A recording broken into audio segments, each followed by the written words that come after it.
વંદે ગુજરાત.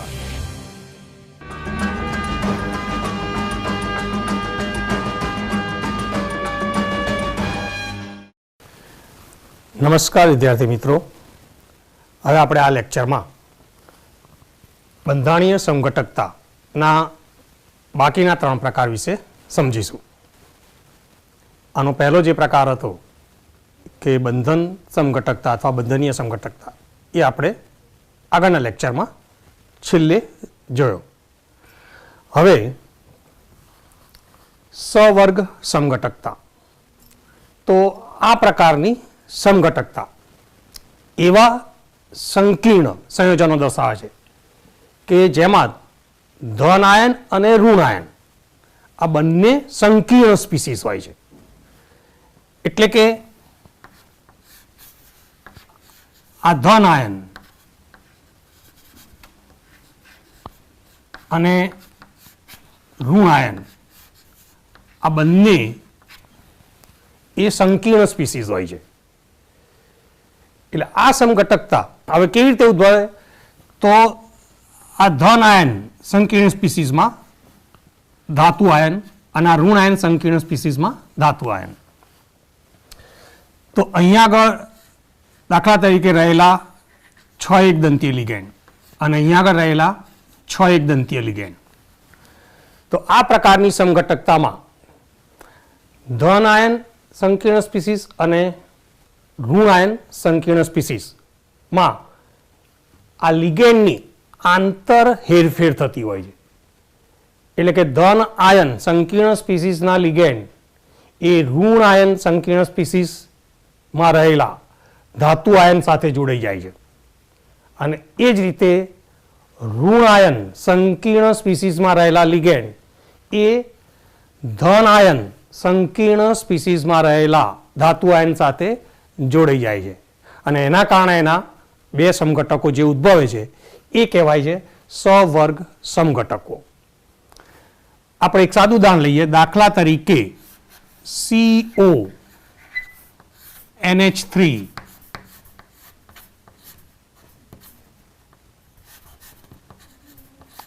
6 જે ધન ion સંકીર્ણ species છે, CR CN6 તો આ ઋણ આયન સંકીર્ણ સ્પીસીસ છે. અહીંયા કોબાલ્ટનો ઓક્સિડેશન આંક એ +3 છે. એમાઇન લિગેન્ડ 0 વીજભાર ધરાવે, એટલે ધન આયન સંકીર્ણ સ્પીસીસનો વીજભાર થશે +3. ઋણ આયન સંકીર્ણ સ્પીસીસમાં ક્રોમિયમનો ઓક્સિડેશન આંક પણ +3 છે, અને આ ઋણ લિગેન્ડ છે અને એનો વીજભાર -1 છે, પણ આ એની સંખ્યા 6 હોવાથી -6 થશે. એટલે અહીંયા આગળ ઋણ આયન સંકીર્ણ સ્પીસીસનો વીજભાર -3 થશે. એટલે આમ આ આખા સંકીર્ણ સંયોજનમાં ધન આયન સંકીર્ણ સ્પીસીસ અને ઋણ આયન સંકીર્ણ સ્પીસીસનો વીજભાર પણ બેલેન્સ થઈ જાય છે. હવે આપણે અહીંયા સમજાવ્યું એ મુજબ આનો સવર્ગ સમઘટક એટલે કે ધન આયન સંકીર્ણ સ્પીસીસના 6 NH3 લિગેન્ડ એ ઋણ આયન સંકીર્ણ સ્પીસીસમાં રહેલા આ ધાતુ આયન સાથે જોડાઈ જશે, અને એ જ રીતે ઋણ આયન સંકીર્ણ સ્પીસીસમાં રહેલા આ 6 CN- લિગેન્ડ એ આ કોબાલ્ટ ધાતુ આયન સાથે જોડાઈ જશે. પણ પહેલો આપણે ધન આયન જ લખાય, બીજો ઋણ આયન જ લખાય. એટલે આનો સમઘટક લખીશું તો અહીંયા આગળ CR સાથે આ 6 CN- લિગેન્ડ જોડાઈ જાય છે.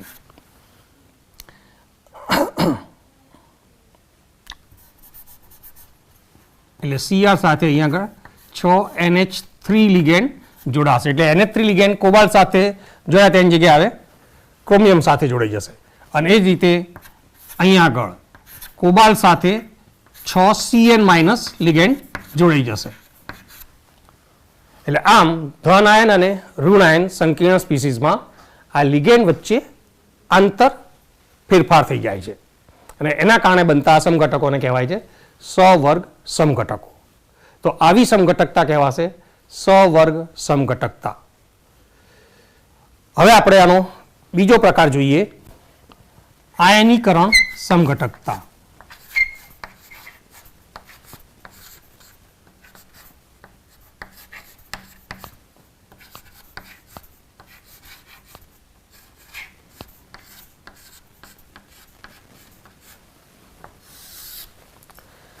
આયનીકરણ સમઘટકતામાં જે સંકીર્ણ સંયોજન હોય છે એનો પ્રતિ આયન અને સંકીર્ણ સ્પીસીઝમાં રહેલા લિગેન્ડ આ બંને વચ્ચે હેરફેર થાય છે અને એના કારણે જે સમઘટકો ઉત્પન્ન થાય છે એને કહેવાય છે આયનીકરણ સમઘટકો.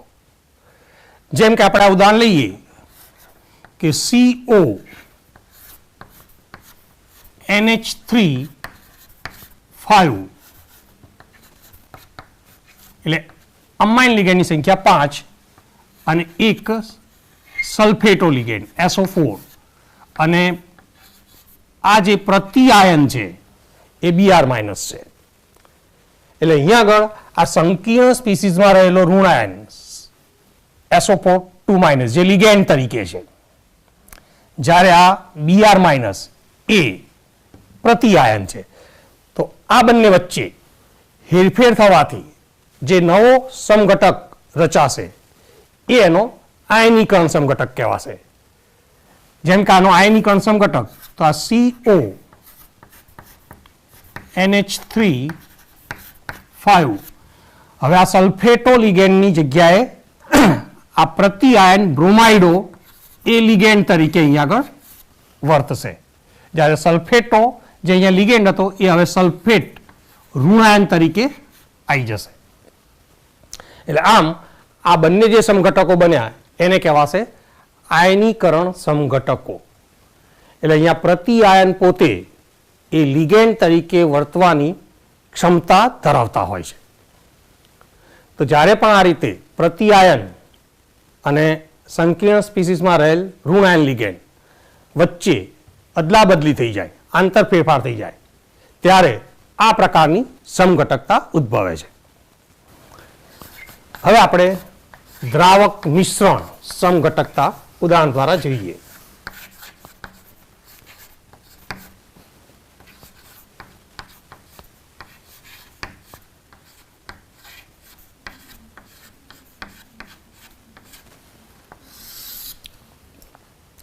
દ્રાવક મિશ્રણ સમઘટકતા એક પ્રકારની આયનીકરણ સમઘટકતા જ છે.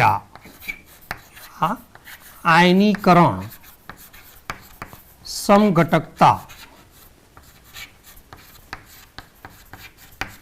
એટલે એના જેવી જ છે.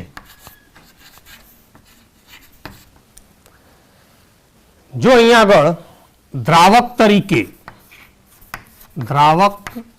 તરીકે પાણી હોય તો દ્રાવક મિશ્રણ સમઘટકતાને જળ યોજન સમઘટકતા કહે છે. તો તેને જળ યોજન સમઘટકતા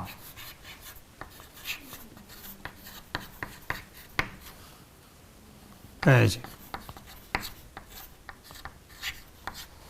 એટલે જ્યારે આ દ્રાવક મિશ્રણ સમઘટકતામાં જો દ્રાવક તરીકે પાણી હોય તો આ સમઘટકતા એ જળ યોજન સમઘટકતા તરીકે ઓળખાય છે. હવે આ પ્રકારના જે સમઘટકો છે એનો જે તફાવત છે એ કહીએ તે દ્રાવકના અણુઓને કારણે છે. એટલે અહીંયા આગળ દ્રાવકના અણુઓ એ સ્ફટિક લેટીસમાં કાં તો સીધા ધાતુ આયન સાથે જોડાયેલા હોય છે, પણ એનો જ્યારે બીજો સમઘટક લઈએ તો એમાં દ્રાવકના અણુઓ ફક્ત મુક્ત દ્રાવકના અણુઓ તરીકે જ હોય છે. દાખલા તરીકે આ એક સંકીર્ણ સંયોજન લઈએ ક્રોમિયમનું કે CrH2O 6Cl3. તો આ સંકીર્ણ સંયોજન જો એ પાણીમાં દ્રાવ્ય કરેલું હોય તો આ સંકીર્ણનો રંગ એ જાંબલી છે. એટલે આ સમઘટક જાંબલી રંગનું છે. હવે અહીંયા આગળ જે દ્રાવકના અણુઓ છે, પાણીના અણુ, એ સીધે સીધા આ ધાતુ આયન સાથે બંધિત થયેલા છે. પણ જો હવે અહીંયા આગળ આ 6 H2O માંથી એક H2O મુક્ત થઈ એ દ્રાવક તરીકે આપણે એને બહાર લઈ લઈએ, તો હવે આ Cr તો 6 H2O લિગેન્ડમાંથી 5 H2O લિગેન્ડ એ આ સંકીર્ણ સ્પીસીસમાં રહેશે. અને અહીંયા આગળ ક્રોમિયમના એનો સહઅર્ગાંક 6 હોવાથી એની એક દ્વિતીયક સંયોજકતા આ ક્લોરાઇડો લિગેન્ડ દ્વારા સંતોષાશે. એટલે આમ ટોટલ 6 લિગેન્ડ ક્રોમિયમ સાથે જોડાયેલા રહેશે. પણ આ જે દ્રાવક તરીકે પાણીના અણુઓ હોય છે એ હવે મુક્ત અહીંયા આગળ પાણીના અણુ તરીકે બહાર આવી જશે અને બહાર પ્રતિ આયન તરીકે 2 Cl- રહેશે અને એક H2O બહાર આવી જશે. એટલે આમ આ બે જે સમઘટકો જોઈએ તો અહીંયા આગળ 6 H2O એ લિગેન્ડ તરીકે છે, જ્યારે અહીંયા આગળ 5 H2O એ લિગેન્ડ તરીકે છે. અહીંયા જે 3 Cl- પ્રતિ આયન હતા એમાંથી એક Cl- લિગેન્ડ તરીકે આવી જાય છે અને 2 Cl- બહાર જ રહેશે. જ્યારે પાણીનો અણુ આ મુક્ત દ્રાવકના અણુ તરીકે હોય છે. તો જેમ આ સંકીર્ણ જાંબલી રંગનું છે એમ આ સંકીર્ણ ભૂખરા લીલા રંગનું છે. એટલે આ ભૂખરો લીલો રંગ છે. એટલે આમ અહીંયા પણ આ રીતે પ્રતિઆયન અને આ જે લિગેન્ડ તરીકે દ્રાવકના અણુઓ છે એની વચ્ચે હેરફેર થતી હોય છે. તો આ પ્રકારની આ જે સમઘટકતા છે એ કહેવાય છે દ્રાવક મિશ્રણ સમઘટકતા. અને અહીંયા દ્રાવક તરીકે પાણી હોવાથી આ જળ યોજન સમઘટકતાના બે સમઘટકો થશે. તો આ બંધારણીય સમઘટકતાના આપણે 4 પ્રકાર જોયા. હવે સવર્ગ સંયોજનો માટે જે વર્નરે એનો સિદ્ધાંત રજૂ કર્યો હતો, જે સૌ પ્રથમ રજૂ થયેલો સિદ્ધાંત કહેવાય છે. પણ એ સિદ્ધાંત સવર્ગ સંયોજનોની અમુક બાબતો સમજાઈ શકતો નથી. તો એ જે બધા મુદ્દા કહેવાય છે તો એ કહેવાય છે વર્નરના સિદ્ધાંતની મર્યાદા. તો હવે આપણે વર્નરના સિદ્ધાંતની મર્યાદા જોઈએ.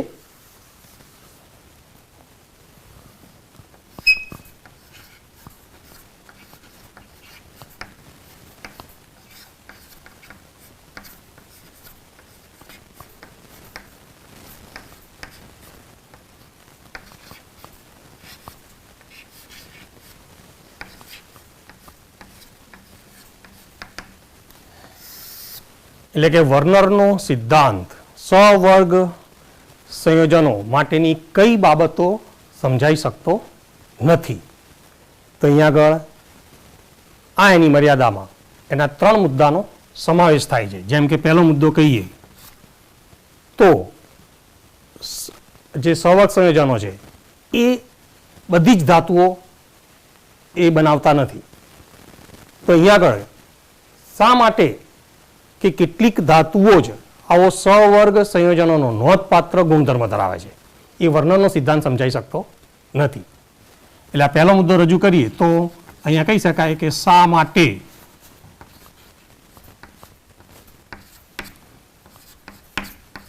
કેટલીક ધાતુઓ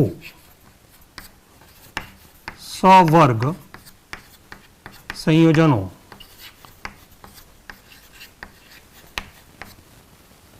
બનાવવાનો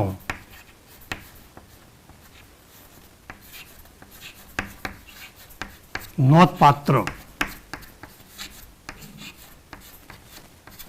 ગુણધર્મ ધરાવે છે. તો આ બાબત વર્નરનો સિદ્ધાંત સમજાઈ શકતું નથી. પછી બીજો પોઈન્ટ કે સવર્ગ સંયોજનો એમાં જે સવર્ગ સહસંયોજક બંધ રચાય છે એ દિશાકીય છે. એટલે આ બંધન એક દિશાકીય ગુણધર્મ ધરાવે છે. તો વર્નરનો સિદ્ધાંત એ આ બંધનનો દિશાકીય ગુણધર્મ એ સમજાઈ શકતો નથી. એટલે કે સવર્ગ સંયોજનોમાં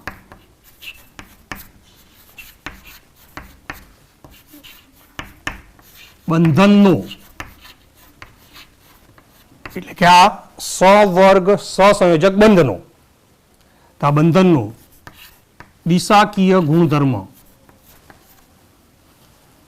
એટલે અહીંયા કહીએ બંધનનો શા માટે દિશાકીય ગુણધર્મ ધરાવે છે, શા માટે દિશાકીય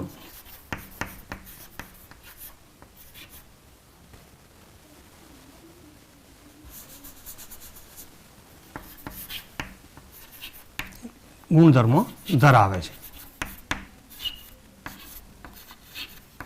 એટલે આમ સવર્ગ સહસંયોજક બંધ એ દિશાકીય ગુણધર્મ અહીંયા ધરાવે છે. એ વર્નરનો સિદ્ધાંત સમજાઈ શકતો નથી. અને ત્રીજું, સવર્ગ સંયોજનો એ લાક્ષણિક ચુંબકીય ગુણધર્મ અને પ્રકાશીય ગુણધર્મ ધરાવે છે. એ પણ વર્નરનો સિદ્ધાંત સમજાઈ શકતો નથી. એટલે સવર્ગ સંયોજનો શા માટે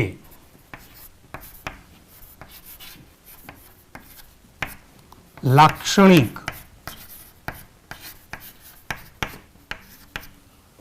ચુંબકીય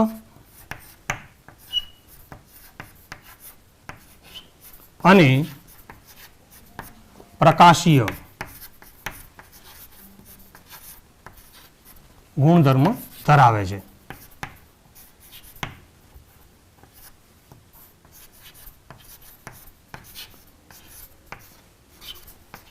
તો આ ત્રણ મુદ્દા કે જે વર્નરનો સિદ્ધાંત સમજાવતો નથી એ કહેવાય છે વર્નરના સિદ્ધાંતની મર્યાદા. એટલે આમ યાદ રાખો કે વર્નરના સિદ્ધાંતની મર્યાદા કહીએ તો પહેલી તો કે શા માટે કેટલીક ધાતુઓ જ આ સવર્ગ સંયોજનો બનાવવાનો નોંધપાત્ર ગુણધર્મ ધરાવે છે. બીજો કહીએ તો સવર્ગ સંયોજનોમાં બંધનનો શા માટે દિશાકીય ગુણધર્મ ધરાવે છે. અને ત્રીજો કહીએ તો સવર્ગ સંયોજનો શા માટે લાક્ષણિક ચુંબકીય અને પ્રકાશીય ગુણધર્મ ધરાવે છે. તો આ વાત વર્નરનો સિદ્ધાંત સમજાઈ શકતો નથી. તો અહીંયા આગળ આ જે સવર્ગ સંયોજનો એમાં બંધનનો સ્વભાવ એટલે કે એની બંધની પ્રકૃતિ એ સમજાવવા માટે જે બીજા અભિગમ રજૂ થયા એટલે કે બીજા પણ સિદ્ધાંતો રજૂ થયા, જેમ કે આ એક વર્નરનો સિદ્ધાંત હતો, એમ સવર્ગ સંયોજનો સમજાવવા માટે બીજા જે પછીથી સિદ્ધાંતો રજૂ થયા એની વાત કરીએ. એટલે અહીંયા આગળ આ સવર્ગ સંયોજનોમાં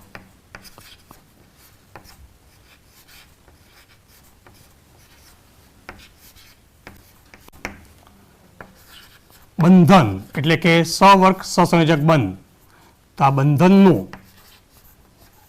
સ્વભાવ અથવા એની પ્રકૃતિ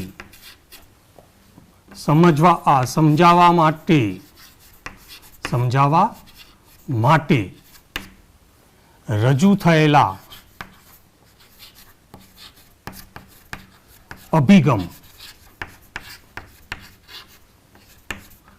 અભિગમ મતલબ સિદ્ધાંત. તો આવા બીજા 4 સિદ્ધાંતો જાણીતા છે. એમાંનો પહેલો કહીએ તો સંયોજકતા બંધન સિદ્ધાંત. સંયોજકતા બંધન સિદ્ધાંત એટલે ટૂંકમાં કહીએ તો VBT એટલે કે વેલેન્સ બોન્ડ થિયરી છે. એટલે ગુજરાતીમાં કહેવાય સંયોજકતા બંધન સિદ્ધાંત. આ જ પ્રમાણે બીજો કહીએ તો એ સ્ફટિક ક્ષેત્ર સિદ્ધાંત. સ્ફટિક ક્ષેત્ર સિદ્ધાંત એટલે કે CFT. સ્ફટિક ક્ષેત્ર સિદ્ધાંત એટલે ક્રિસ્ટલ ફિલ્ડ થિયરી એટલે શોર્ટમાં CFT. ત્રીજો અભિગમ અથવા સિદ્ધાંત તો એ લિગેન્ડ ક્ષેત્ર સિદ્ધાંત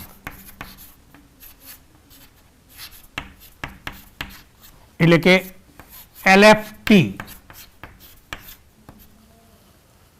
લિગેન્ડ ક્ષેત્ર સિદ્ધાંત એટલે કે લિગેન્ડ ફિલ્ડ થિયરી.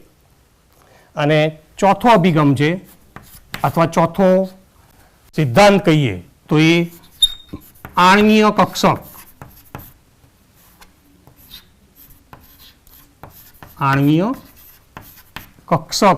સિદ્ધાંત એટલે કે MOT. એટલે આણ્વીય કક્ષક સિદ્ધાંત મોલેક્યુલર ઓર્બિટલ થિયરી.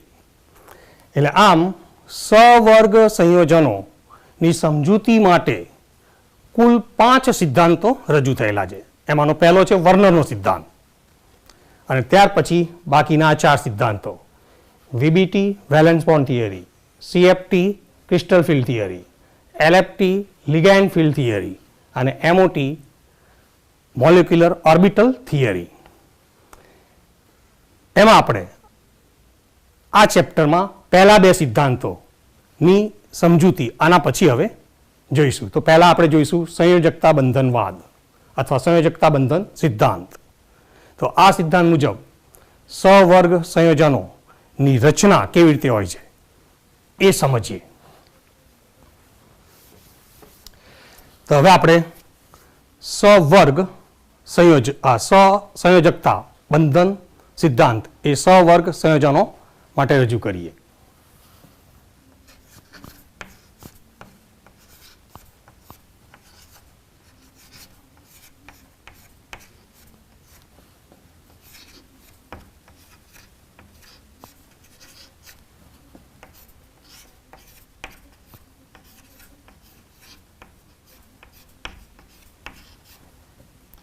એટલે કે VBT.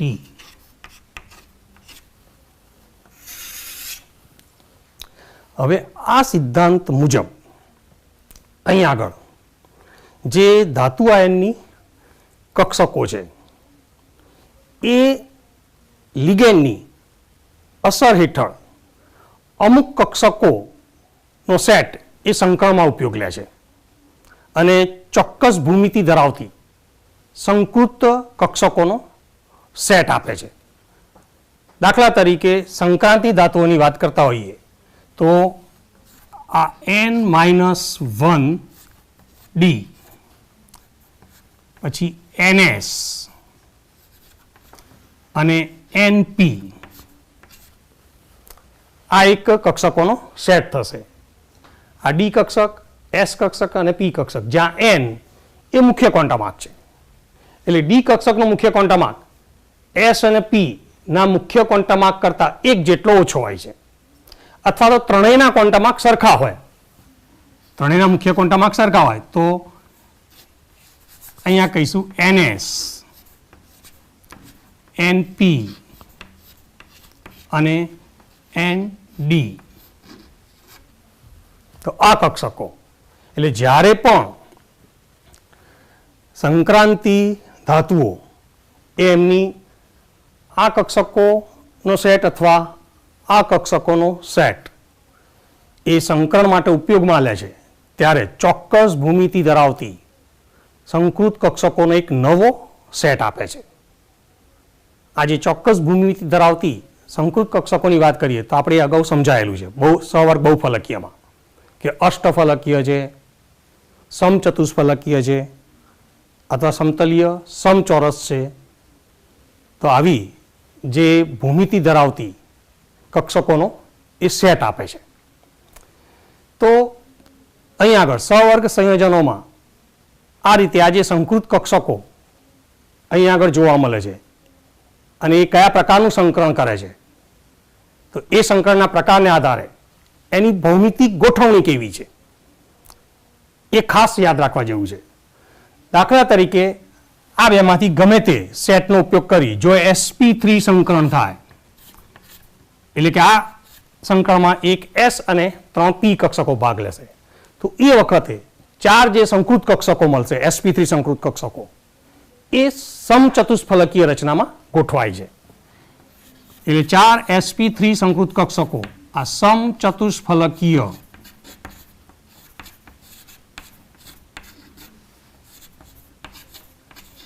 આકારે ધાતુ આયનની આસપાસ એ ગોઠવાઈ જતી હોય છે. એટલે કે જ્યારે પણ સંકીર્ણ સંયોજનમાં ધાતુ આયની કક્ષકનું સંકરણ sp3 હશે ત્યારે એ સંકીર્ણની ભૌમિતિક રચના સમચતુષ્ફલકીય થશે. પણ જો અહીં આગળ dsp2 સંકરણ થાય એટલે કે એમાં એક ડી કક્ષક, એક એસ અને બે પી કક્ષકો ભાગ લે છે, ત્યારે જે ઉત્પન્ન થતી 4 નવી dsp2 સંકૃત કક્ષકો એ ધાતુ આયનની આસપાસ અહીંયા આગળ સમતલીય ચોરસ આકારે ગોઠવાઈ જાય છે. એટલે કે જ્યારે પણ સંકીર્ણ સંયોજનમાં અથવા સવર્ગ સંયોજનમાં ધાતુ આયનની કક્ષકોનું સંકરણ dsp2 હશે ત્યારે એની ભૌમિતિક રચના સમતલીય ચોરસ હશે. જો અહીં આગળ સંકરણ sp3d હોય એટલે કે આ સંકરણમાં એક s કક્ષક, 3 p કક્ષકો અને એક ડી કક્ષક ભાગ લે છે, એટલે ટોટલ 5 કક્ષકો છે. તો આ જે 5 નવી સંકૃત કક્ષકો બને છે કે જે sp3d સંકૃત કક્ષકો કહેવાય, એ ધાતુ આયનની આસપાસ ત્રિકોણીય દ્વિપિરામિડલ આકારે ગોઠવાય છે. આ ત્રિકોણીય દ્વિપિરામિડલ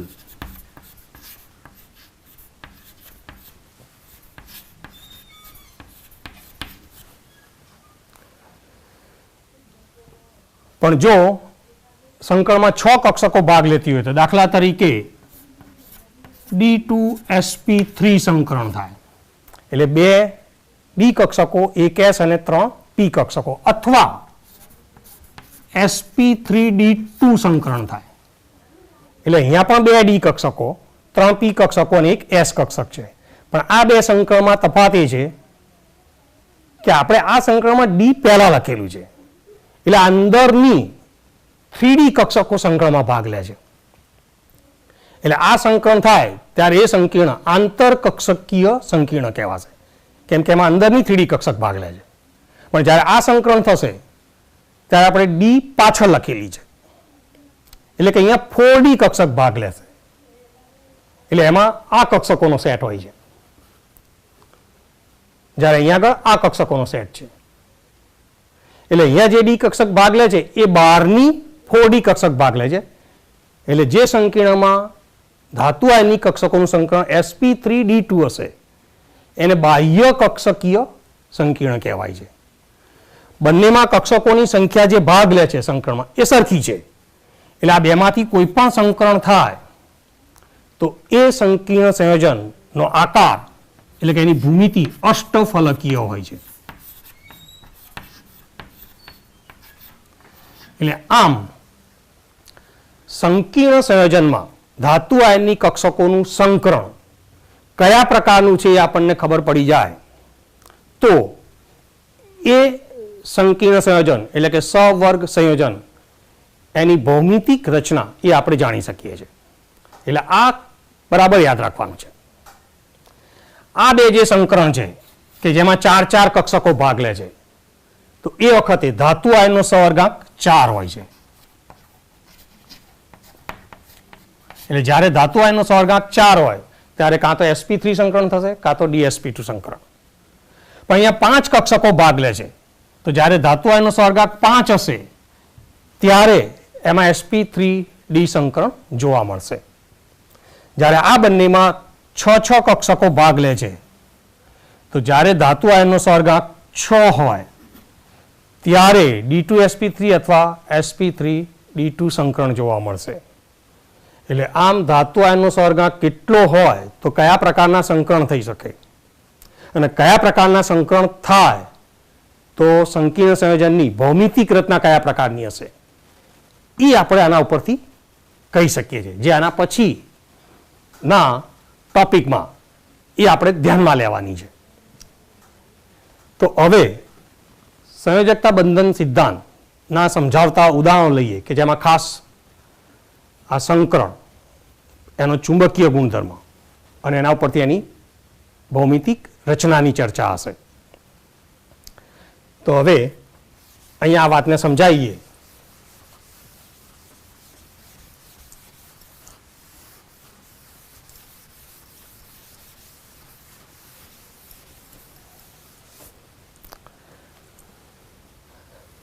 દાખલા તરીકે સવર્ગાંક 6 ધરાવતો ધાતુ આયન કોબાલ્ટ, તો એનું સંકીર્ણ CO NH3 6 3+, આની રચના સમજાવીએ. તો અહીંયા આગળ આ સંકીર્ણમાં જે કોબાલ્ટ ધાતુ આયન છે એનો ઓક્સિડેશનાંક +3 થશે. તો કોબાલ્ટ 3+, એની ઇલેક્ટ્રોન રચના કહીએ તો કોબાલ્ટ 3+ ની ઇલેક્ટ્રોન, તો કોબાલ્ટનો પરમાણુ ક્રમાંક છે 27. એટલે કોબાલ્ટની ઇલેક્ટ્રોન રચના કહીએ તો અહીંયા આગળ 7 ઇલેક્ટ્રોન 3D માં હોય છે અને 2 ઇલેક્ટ્રોન 4s માં હોય છે. પણ આ ઇલેક્ટ્રોન રચના આપણે કોબાલ્ટની લખેલી છે. પણ હવે આપણે કોબાલ્ટ 3+ આયનની ઇલેક્ટ્રોન રચના લખવી હોય તો આમાંથી 3 ઇલેક્ટ્રોન કાઢવા પડે. તો 2 ઇલેક્ટ્રોન 4s ના નીકળી જશે અને 1 ઇલેક્ટ્રોન 3D માંથી નીકળી જશે. એટલે આમ હવે 3D કક્ષકમાં 6 ઇલેક્ટ્રોન રહેશે, જ્યારે 4s માં એક પણ ઇલેક્ટ્રોન નહીં હોય. તો આ જે ઇલેક્ટ્રોન રચના છે એને આપણે દર્શાવીએ તો ડી કક્ષકોની સંખ્યા 5 હોય છે. એટલે આપણે અહીંયા આગળ ડી કક્ષકોને ચોરસ ખાના વડે દર્શાવીએ તો 1 2 3 4 અને 5. તો આ 5 એ 3D કક્ષકો છે. એક 4s કક્ષક છે. અહીંયા આગળ 4s પછી 3 4p કક્ષકો,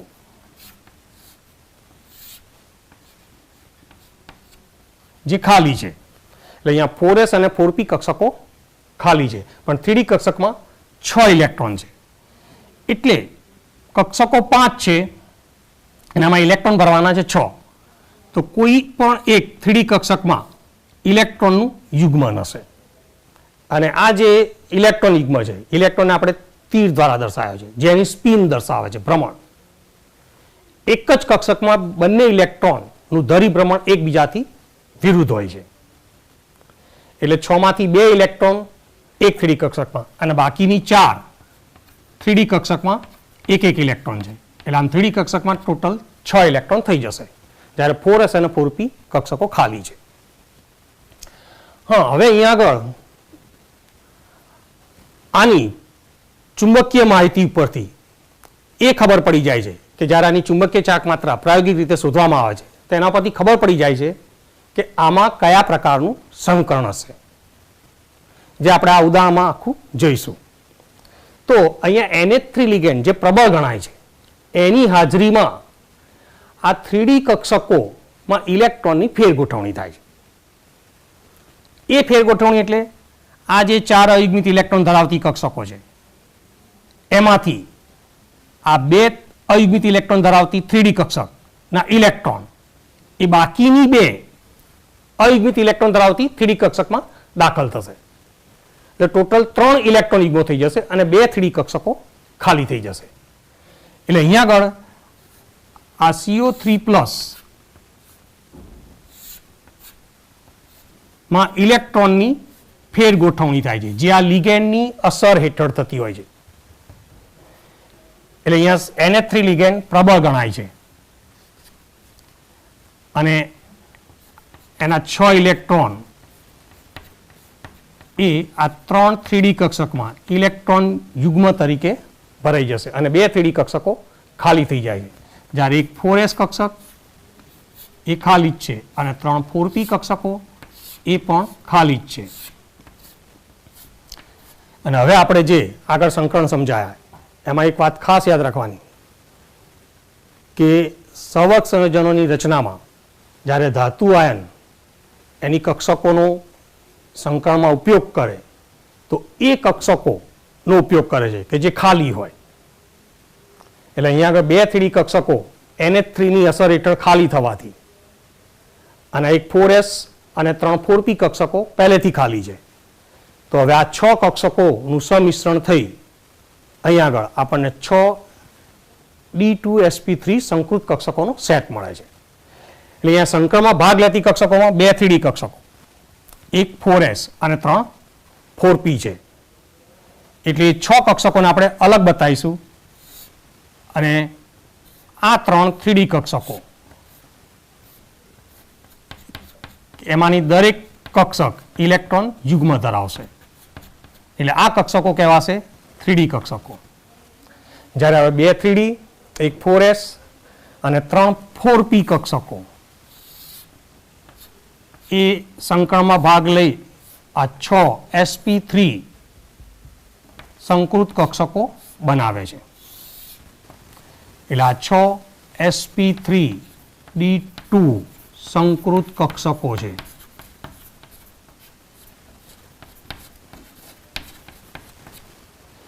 એટલે આમ અહીંયા આગળ આ CO3 પ્લસ આયનની કક્ષકો, CO3 પ્લસ આયન,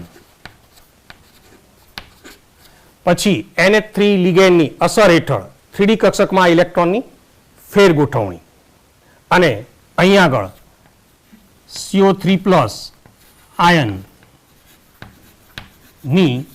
આ sp3 D2 સંકૃત D2sp3 સંકૃત કક્ષકો.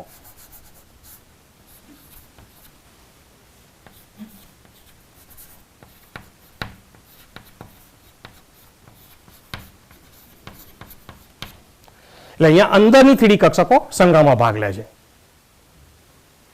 એટલે આ D2sp3 સંકરણ કહેવાશે. એટલે આ કક્ષકોનું નામ પણ D2sp3 સંકૃત કક્ષકો છે. અને કોબાલ્ટ ધાતુ આયનની આસપાસ અષ્ટફલકી આકારે ગોઠવાઈ જાય છે. એટલે અહીંયા આગળ આ કોબાલ્ટ ધાતુ આયન તો એની આસપાસ ગોઠવાતી આ જે 6 D2sp3 સંકૃત કક્ષકો છે એ અષ્ટફલકી આકારે ગોઠવાઈ જાય છે. અને હવે આ જે સંકૃત કક્ષકો છે કે જે અષ્ટફલકી આકારે ગોઠવાયેલી છે એ કક્ષકોમાં આ 6 NH3 લિગેન્ડમાંથી આવતા 6 ઇલેક્ટ્રોન યુગ્મો ગોઠવાય છે. એટલે આ સંકીર્ણની આ રીતે રચના થાય છે.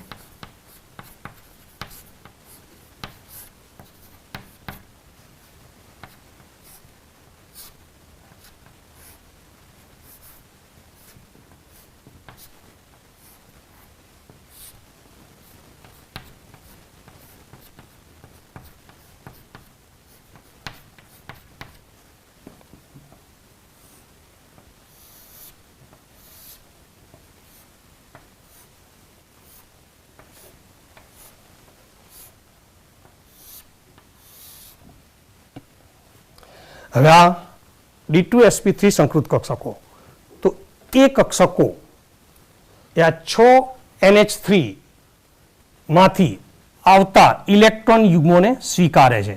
એટલે આ જે બ્લુ કલરથી આપણે ઇલેક્ટ્રોન યુગ્મો બતાવીએ છીએ એ NH3 લિગેન્ડના ઇલેક્ટ્રોન યુગ્મો છે.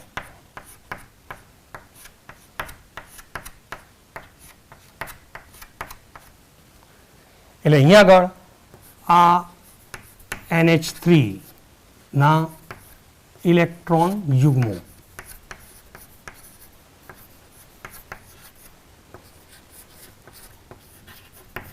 એટલે આમ ધાતુ આયનની આ ખાલી સંકૃત કક્ષકો અને લિગેન્ડની ઇલેક્ટ્રોન યુગ્મ ધરાવતી સંકૃત કક્ષકોનું સંમિશ્રણ થઈ આ રીતે અષ્ટફલકીય ભૌમિતિક રચનામાં લિગેન્ડ ધાતુ આયનની આસપાસ ગોઠવાઈ જાય છે.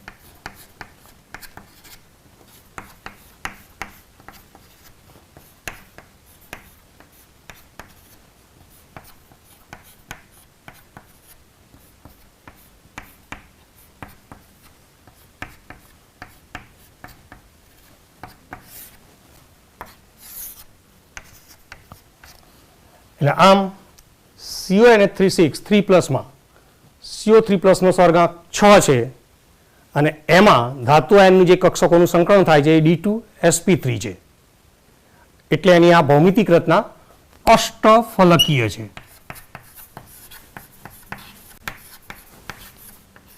હવે એના ચુંબકીય ગુણધર્મની વાત કરીએ તો અહીંયા આગળ આ સંકીર્ણની ઇલેક્ટ્રોનતા જોઈશું તો 3D કક્ષકમાં એક પણ અયુગ્મિત ઇલેક્ટ્રોન નથી. એટલે એના કારણે CuNH3 એ પ્રતિચુંબકીય ગુણધર્મ ધરાવે છે. પ્રતિચુંબકીય. આ પ્રાયોગિક રીતે નક્કી કરવામાં આવે છે કે CuNH3 એ પ્રાયોગિક રીતે પ્રતિચુંબકીય છે. એટલે અહીં આગળ એના ઉપરથી ખબર પડે છે કે આ સંકીર્ણમાં એક પણ અયુગ્મિત ઇલેક્ટ્રોન નથી. એટલે એના ઉપરથી આપણે કહી શકીએ છીએ કે જ્યારે પણ અહીંયા લિગેન્ડ ધાતુ આયન સાથે જોડાતા હશે ત્યારે આ 3D કક્ષકમાં આ રીતે ઇલેક્ટ્રોનની ફેર ગોઠવણી થઈ 2 3D કક્ષકો ખાલી થાય છે. એટલે આમ 2 3D કક્ષકો એ સંકર્ણ માટે પ્રાપ્ય થાય છે. એટલે ખાલી થયેલી 2 3D કક્ષકો એક 4s અને 3 4p એ સંકર્ણમાં ભાગ લઈ આ રીતે D2sp3 સંકર્ણ કરે છે અને સમાન શક્તિ ધરાવતી આ D2sp3 સંકૃત કક્ષકો બનાવે છે જે ધાતુ આયનની આસપાસ આ રીતે અષ્ટફલકીય રચનામાં ગોઠવાઈ જાય છે. એટલે અહીંયા આગળ આ જે 6 બંધ છે એ બંધ માટે આ લિગેન્ડ ઇલેક્ટ્રોન યુગ્મનું દાન કરે છે. એટલે આ 6 બંધ એ સવર્ગ સહસંયોજક બંધ ગણાય છે. કેમ કે આ જે ઇલેક્ટ્રોન યુગ્મો છે એ બધા જ ઇલેક્ટ્રોન યુગ્મો NH3 લિગેન્ડના છે. એટલે આમ બંધન માટેના ઇલેક્ટ્રોન યુગ્મો એ લિગેન્ડ દ્વારા પ્રાપ્ત થાય છે. તો આમ આ CuNH3 સંકીર્ણની ભૌમિતિક રચના એનો ચુંબકીય ગુણધર્મ કહીએ તો એ પ્રતિચુંબકીય. ચુંબકીય ગુણધર્મ કેવા છે? પ્રતિચુંબકીય. અને એમાં ધાતુ આયનની કક્ષકોનું સંકલન કહીએ તો એ D2sp3 છે. હવે અહીંયા NH3 લિગેન્ડની અસર હેઠળ આ ઇલેક્ટ્રોન રચનામાં ફેરફાર થયેલો છે. એટલે NH3 લિગેન્ડ એ પ્રબળ લિગેન્ડ છે. એના કારણે આ ઇલેક્ટ્રોનની ફેર ગોઠવણી થાય છે. પણ જો આની જગ્યાએ 6 નિર્બળ લિગેન્ડ જોડેલા હોય તો એ નિર્બળ લિગેન્ડની અસર હેઠળ ડી કક્ષકની ઇલેક્ટ્રોન રચનામાં કોઈ ફેરફાર થતો નથી. જે એના ચુંબકીય ગુણધર્મની માહિતી ઉપરથી એ આપણે એનું પ્રાકકથન કરી શકીએ છીએ. તો દાખલા તરીકે ધાતુ આયન આપણે કોબાલ્ટ જ રાખીએ CO3+ જ, પણ લિગેન્ડ તરીકે નિર્બળ લિગેન્ડ ફ્લોરાઇડો લિગેન્ડ લઈએ તો સંકીર્ણ સંયોજન થશે COF6. હવે આ +3 છે અને F-1 હોવાથી અને એની સંખ્યા 6 હોવાથી આ સંકીર્ણ આયનનો વીજભાર થશે -3. હવે અહીંયા કોબાલ્ટ ધાતુ આયન સાથે 6 નિર્બળ લિગેન્ડ જોડાયેલા છે. તો આ લિગેન્ડની અસર હેઠળ 3D કક્ષકમાં આ રીતની ઇલેક્ટ્રોનની ફેર ગોઠવણી થતી નથી. એટલે કે હવે ડી કક્ષકો એ સંકર્ણ માટે પ્રાપ્ય નહીં થાય. એટલે આ ફેર ગોઠવણી અહીંયા થતી નથી. તો હવે સંકર્ણ માટે જે કક્ષકો કહીએ તો આપણે 6 કક્ષકો જોઈએ. તો અહીંયા આગળ એક 4s અને 3 4p છે. તો બાકીની 2 ડી કક્ષકો એ બહારની ડી કક્ષકોમાંથી પ્રાપ્ત થાય છે.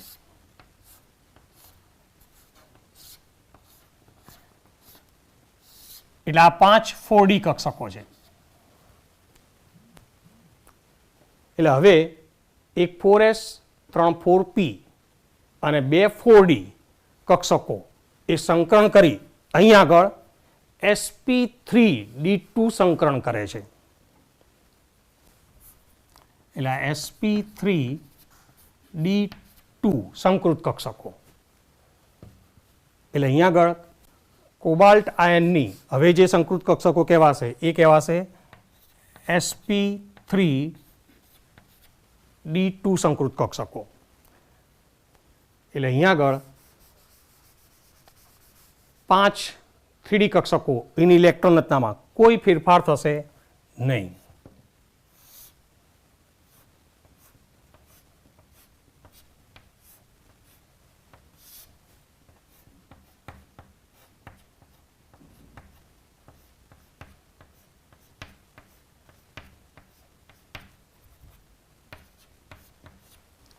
જ્યારે હવે આ કક્ષકો કહેવાશે sp3d2 સંકૃત કક્ષકો.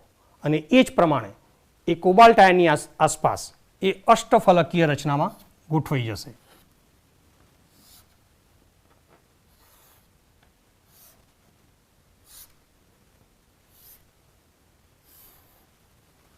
આ પ્રમાણે. એટલે આ 4 કક્ષકો એ સમતલીય ચોરસમાં છે અને ઉપર અને નીચેની કક્ષકો એ એની સાથે 90 ડિગ્રીના ખૂણે છે. તો હવે આ CO3+ આયનની sp3d2 સંકૃત કક્ષકો એની આ જે ખાલી સંકૃત કક્ષકો છે, હવે એમાં અહીં આગળ કહીએ તો F- લિગેન્ડમાંથી આવતા આ ઇલેક્ટ્રોન યુગ્મ ગોઠવાઈ જાય છે. એટલે હવે અહીંયા આગળ જે આપણું સંકીર્ણ છે કયું COF6 3-, તો એની ઇલેક્ટ્રોન રચના કહીએ તો અહીંયા 3D કક્ષકો, તો 3D કક્ષકોની ઇલેક્ટ્રોન રચનામાં કોઈ ફેરફાર હોતો નથી.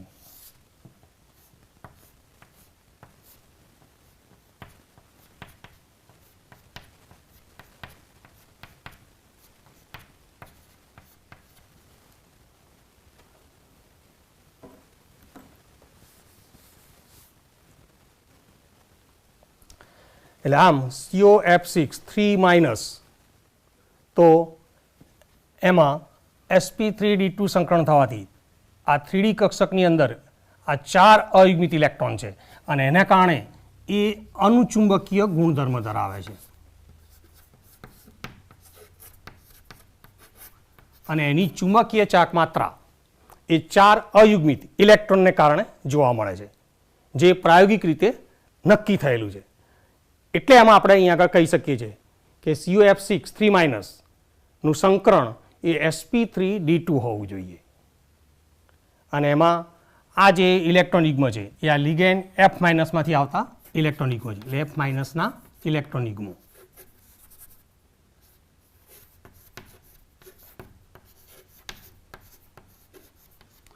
એટલે આ જે ઇલેક્ટ્રોન યુગ્મો છે એ F- ના છે અને કોબાલ્ટ ધાતુ આયનની આસપાસ આ 6 F- લિગેન્ડ એ અષ્ટફલકીય રચનામાં જોડાઈ જાય છે. એટલે આમ એની ભૌમિતિક રચના અષ્ટફલકીય.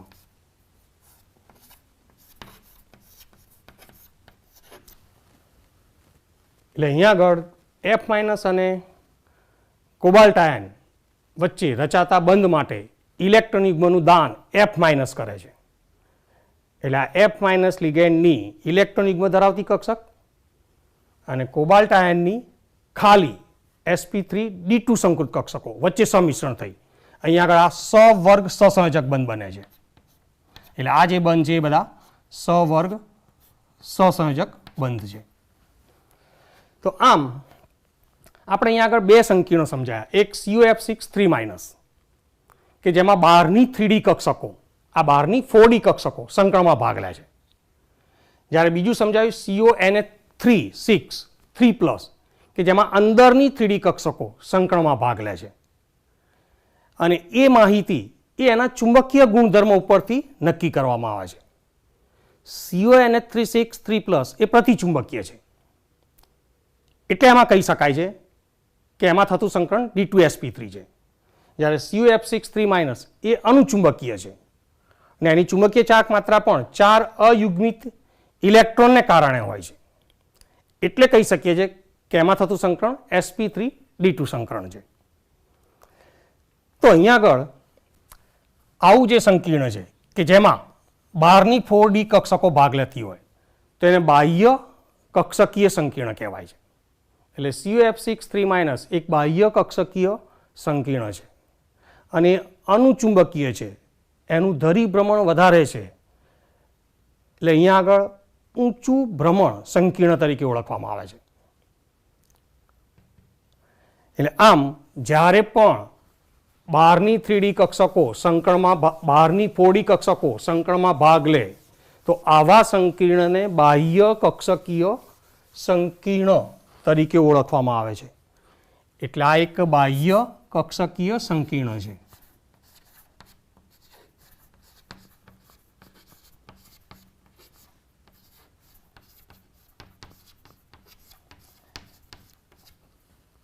કેમ કે આમાં જે સંકરણ થાય છે sp3 d2 એટલે આ બહારની 4d કક્ષકોએ ભાગ લીધો છે, એટલે એના કારણે એ અનુચુંબકીય છે અને ઊંચું ભ્રમણ ધરાવે છે, એટલે અહીંયા આગળ એને ઊંચું ભ્રમણ સંકીર્ણ પણ કહે છે. એટલે આમ આવા સંકીર્ણો એ બાહ્ય કક્ષકીય સંકીર્ણ તરીકે ઓળખાય. જ્યારે આપણે આગળ જે સંકીર્ણ જોયું કે CO NH3 6 3+, તો આમાં જે સંકરણ હતું એ D2sp3 હતું અને આમાં અંદરની 3D કક્ષકો સંકરણમાં ભાગ લે છે, એટલે આવા સંકીર્ણને આંતરિક કક્ષકીય સંકીર્ણ કહે છે.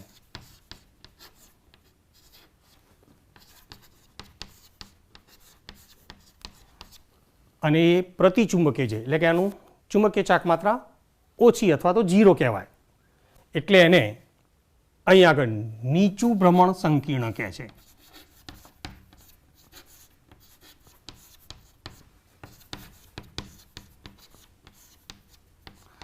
અથવા તો એને ભ્રમણ મુક્ત સંકીર્ણ પણ કહે છે.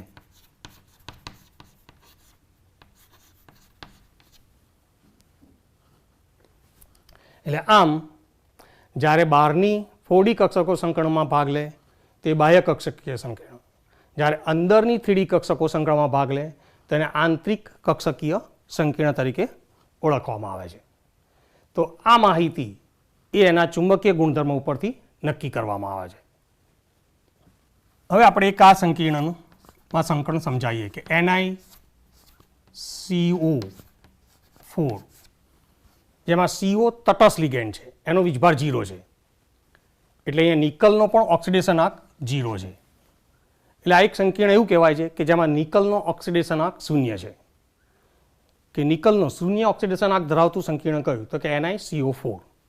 આમાં નિકલની જે કક્ષકોનું સંકીર્ણ ની કક્ષકોનું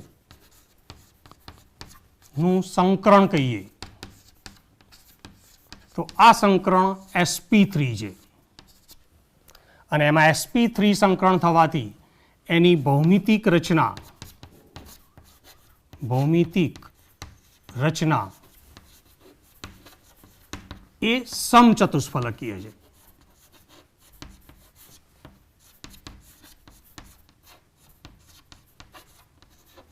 અને આમાં બધા જ ઇલેક્ટ્રોન યુગ્મિત હોવાથી એનો ચુંબકીય ગુણધર્મ પણ પ્રતિચુંબકીય છે.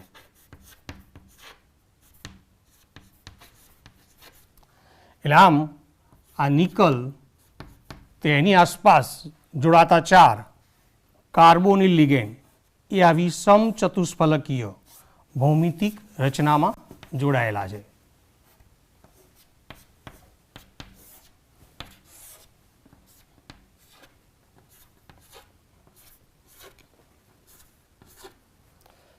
તો NiCO4 એની ભૌમિતિક રચના, એમાં સંકરણનો પ્રકાર અને એનો ચુંબકીય ગુણધર્મ એ પ્રતિચુંબકીય છે.